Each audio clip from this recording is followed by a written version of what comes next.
আসসালামু আলাইকুম। আজকে আপনারা শীতের সময় পিঠাপুলি খাওয়ার জন্য যে খেজুরের গুড়টা আপনারা নিয়ে থাকেন সেটা সম্পর্কে আজকে বলবো আমরা কিভাবে এটা প্রস্তুত করি এবং আপনাদের পর্যন্ত পৌঁছাই দিই। তো খেজুরের গুড় তৈরির জন্য মূল কার্যক্রম শুরু হয় আগের দিন দুপুর 2টার পর থেকেই আপনার সব কিছু গোছগাছ করা হয় এবং প্রস্তুতি নেওয়া হয়। 3টাতে গাছ কাটা শুরু হয়ে যায়। তো দেখতেছেন একজন গাছ কাটতেছে। প্রত্যেকটি গাছ কাটার সময় অত্যন্ত যত্ন সহকারে নিখুঁতভাবে গাছ কাটা হয় যেন গাছের কোনো ক্ষতি না হয়, কারণ বেশি পরিমাণ গাছ কেটে ফেললে গাছটা পরবর্তীতে মারা যায় দ্রুত।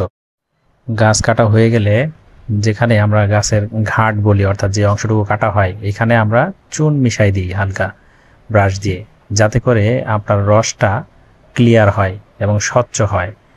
না হলে আপনার রসটা রোদ্রের কারণে ঘোলা হয় বা গরম আবহাওয়া হলে ঘোলা হয়।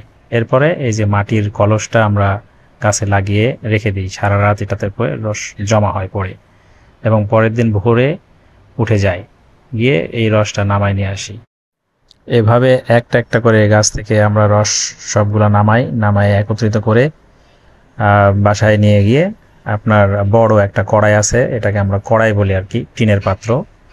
এই কড়াইয়ে জমা করি, ছাঁকনি দিয়ে সেকে প্রথমে এটা ঢালা হয়। ঢালার পরে কিছুক্ষণ পরে জাল শুরু করে দিই। জাল কিছুক্ষণ দেওয়ার পরে যে এইভাবে ফেনা উঠবে, যেটা আপনার রসের ভিতরে যদি কোনো রকম ময়লা থেকে থাকে তাহলে আপনার এই ময়লাটা ওই ফেনার সাথে বেরিয়ে আসে এবং আমরা এটা পরিষ্কার করে ফেনাটা উঠাই ফেলি। উঠানোর পরে এই যে দেখেন এই কালারটা হয়। এটা প্রায় ঘন্টা 2-1 জাল দেওয়ার পরে এরকম একটা কালার চলে আসে, হালকা লালচে কালার।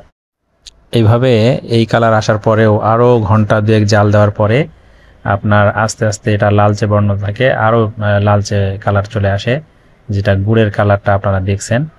এইভাবে দেখেন এই যে আরও ঘন হয়ে আসে। এভাবে এই সময়েই কিন্তু আপনার গুড়টা সবসময় নাড়া দিতে হয়।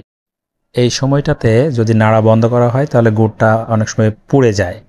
অনেক সময় অনেকে বলেন না যে তাক পোড়া গন্ধ বেরোয়, এটার কারণেই আপনার তাক পোড়া গন্ধটা বেরোয়।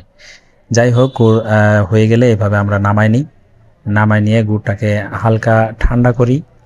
ঠান্ডা করার পরে বাকি কার্যক্রম শুরু হয়, যেমন বীজ করা। গুড় তৈরির মূল কাজ হচ্ছে এই বীজ। যদি গুড়টা আপনার আবহাওয়া খারাপ থাকে এবং এই বীজটা যদি না হয় তাহলে সম্পূর্ণ গুড়টাতে আপনার জমবে না, অর্থাৎ পাটালি হবে না। বীজটা তৈরির পরে সম্পূর্ণ গুড়ে এই বীজটা মিক্স করে দেওয়া হয়, দিয়ে এই যে এইভাবে নেড়ে সম্পূর্ণ গুড়টাকে আরও একটু ঠান্ডা করা হয়। পর্যাপ্ত পরিমাণ ঠান্ডা হয়ে গেলে এরপরে আমরা এটাকে ছোট ছোট যে খুরি আছে, আপনারা যে পাটালি যে অবস্থায় পান, গোল পাটালি অবস্থায়, এই খুরিতে ঢালা হয়। দেখেন এই যে ঢালতেছে। এই সম্পূর্ণ প্রসেসটা শেষ হতে আপনার সকাল প্রায় 10টা বেজে যায়। তাই সম্পূর্ণ গুড় শুরু থেকে শেষ পর্যন্ত জাল দিতে প্রায় 7 থেকে 8 ঘন্টা জাল দেওয়া হয়। জাল দেওয়ার পরে আমাদের গুড় এই যে কাঙ্ক্ষিত সেই পাটালিটা আমরা তৈরি করতে পারি। আপনারা যে পাটালিটা পছন্দ করেন সেটাই। এভাবেই আপনার আমার পছন্দের সেই খেজুরের গুড় পেতে একটি পরিবারের কয়েকজন সদস্যকে সারাদিন ব্যস্ত থাকতে হয়। গুড় তো কয়েক রকমের করে থাকি, যেমন আপনার পাটালিতে একটা হইল, আর যদি পাটালিতে ওই যে বললাম বীজ, যে বীজটা মিক্স না করলে পাটালি হবে না, ওই পাটালিতে বীজটা যদি না মেশায় তাহলে আমাদের এই যে দানাদার গুড়টা হয়, দানাদার হয়। এবং এই দানা ছাড়া একটা লিকুইড আছে, শুধু লিকুইড, যেটাতে দানা থাকবে না। তো এরকম দানা ছাড়া লিকুইড আছে। এছাড়া আরেকটি গুড় হয় যেটা হচ্ছে আমরা চকলেট গুড় বলে থাকি, বা বীজ গুড়, শুধু যে বীজটুকু, এই বীজটুকু দিয়ে আরেকটা গুড় তৈরি করা হয়, এটাকে আমরা চকলেট গুড় নামে চিনি। এই চকলেট গুড়টার স্বাদ এতই মজা, যেটা আপনি একবার খেলে সারা জীবন মনে থাকবে ইনশাল্লাহ। ধন্যবাদ, সবাই ভালো থাকবেন।